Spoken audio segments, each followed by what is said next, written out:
আমাদের পছন্দের ছোটবেলার দুইটা অ্যাড ছিল, একটা যদি খেতে চাও দরজা বন্ধ করে খাও, আর একটা ছিল না যে দাগ থেকে যদি ভালো কিছু হয় তবে দাগেই ভালো। আজকে কিছুটা আমার সাথে এমন হয়েছে। আমার সাথে কি হলো সবটা কিন্তু আজকে ভিডিওতেই বলবো। সো হ্যালো এভরিওয়ান, আসসালামু আলাইকুম। কেমন আছেন আপনারা সবাই? আশা করছি সবাই অনেক অনেক ভালো আছেন। আলহামদুলিল্লাহ আমরাও ভালো আছি। চলে আসলাম আরো একটি ভিডিও নিয়ে, আর চা বানাচ্ছি। তার মানে আজকের ভিডিওটি একেবারে সকাল থেকে শুরু করেছি। কি মনে করেছেন যে আমি বাসা ছেড়ে দিয়েছি? আজকে রান্নাঘরটা কিছুটা অন্যরকম লাগতেছে, তাই না? সবই বলতেছি। এই যে সকালবেলা হচ্ছে চা বানিয়ে নিয়েছি, তারপর হচ্ছে কিছু ব্রেড হচ্ছে টোস্ট করে নিচ্ছি, আর একটা ডিম ভেজে নিব।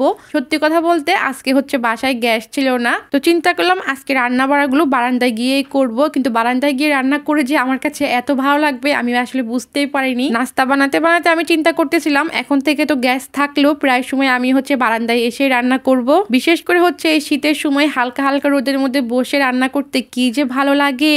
তোমাদের সঙ্গে একটা কথা শেয়ার করি, এখন থেকে 1.5 বছর আগে পুরো চট্টগ্রাম জুড়ে একেবারে মানে একই দিনে একই সময় গ্যাস ছিল না। আর আমার আশেপাশে 2-1টা হোটেল রেস্টুরেন্ট আছে যেগুলোতে কিনা সিলিন্ডার গ্যাস ব্যবহার করা হয়। ম্যাক্সিমাম হোটেল বা রেস্টুরেন্টে কিন্তু লাইনের গ্যাস থাকে, যেহেতু গ্যাস অনেক বেশি ব্যবহার করা হয়। যাই হোক, কথা বলতে বলতে কিন্তু আমার নাস্তাটা রেডি হয়ে গেছে। ডিম একটা অমলেট করে নিয়েছিলাম, আর হচ্ছে তেলের মধ্যে বেগুনটা ভেজে ভর্তা করে নিয়েছি। এখন বেশি করে ধনিয়া পাতা দিয়ে দিচ্ছি, মানে হচ্ছে নাস্তার পর রান্না বাড়া শুরু করে দিয়েছি।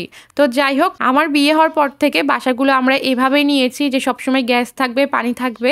আমার কিন্তু বিয়ের অনুষ্ঠানে 2টা রাইস কুকার ছিল, একটা আমি আমার বোনকে দিয়ে দিয়েছিলাম, আরেকটা হচ্ছে আমি বিক্রি করে দিয়েছিলাম। আর সব সময় মানে বিয়ের পর টানা 4 বছর কিন্তু সব সময় বাসায় গ্যাস থাকতো। হঠাৎ করে একদিন হয়তো বা লাইনে কোনো প্রবলেমের জন্য সারা দিন গ্যাস ছিল না, তো কি আর করার। সকালে গ্যাস ছিল, সকালে কোনো রকম হচ্ছে পাশের বাসার ভাবি থেকে ওভেনের মধ্যে গরম পানি করে চা খাইছিলাম। তারপর দুপুরে তো কিছু খেতে হবে, আমি আছি, আমার একটা ছোট বাচ্চা আছে। তো যেই দোকানগুলোতে হচ্ছে সিলিন্ডার গ্যাস ছিল সেগুলোতে 280 টাকার এই কয়টা খিচুড়ি ছিল, তাও পাওয়া যাচ্ছে না। পুরো চট্টগ্রামে যেহেতু তখন একেবারে সবারই গ্যাস ছিল না, মানে এত বেশি পরিমাণ হচ্ছে ক্রাউড ছিল, এত বেশি পরিমাণ হচ্ছে গিয়ে জ্যাম ছিল, মানে মনে হচ্ছিল যে খাবার না কোনো গোল্ডের কিছু দিচ্ছিল। অল্প কয়টা খিচুড়ি, তাও ভাতটা হচ্ছে ভালো করে মানে চালটা ভালো করে ফুটেও নাই। আমি 280 টাকা দিয়ে নিয়ে আসছিলাম, নিয়ে আসতে আসতে তখন প্রায় 4টা বেজে গিয়েছিল। আর রাতে হচ্ছে আমার আপু লাকড়ির চুলায় রান্না করে আমাদের জন্য পাঠাইছিল। আর তখন সবাই কিন্তু রাইস কুকার বা ইলেকট্রিকের যে চুলা সেটার জন্য অনেক বেশি দৌড়াদৌড়ি করতেছিল। চট্টগ্রামে সেই সময় কিন্তু এই জিনিসগুলো মানে ওভার দামে হচ্ছে বিক্রি করতেছিল, তার মধ্যে হচ্ছে পাওয়াও যাচ্ছিল না। যাই হোক, ওই সময়টা তো যেরকম ভাবে চলে গিয়েছে, শুধু যে আমার তেমন না, চট্টগ্রামে যারা আছে সবাই ওই সময়টা ফেস করেছে। তারপর হচ্ছে আমি এই চুলাটা কিনে রাখি যে মাঝে সাথে যদি গ্যাস না থাকে তখন এই চুলাটা ব্যবহার করতে পারবো। এরপর টানা আরো 2 দিন গ্যাস ছিল না, কি যেন প্রবলেম হয়েছিল। তারপর যাই হোক, আমার এই চুলাটা অনেক বেশি তখন কাজে লেগেছে।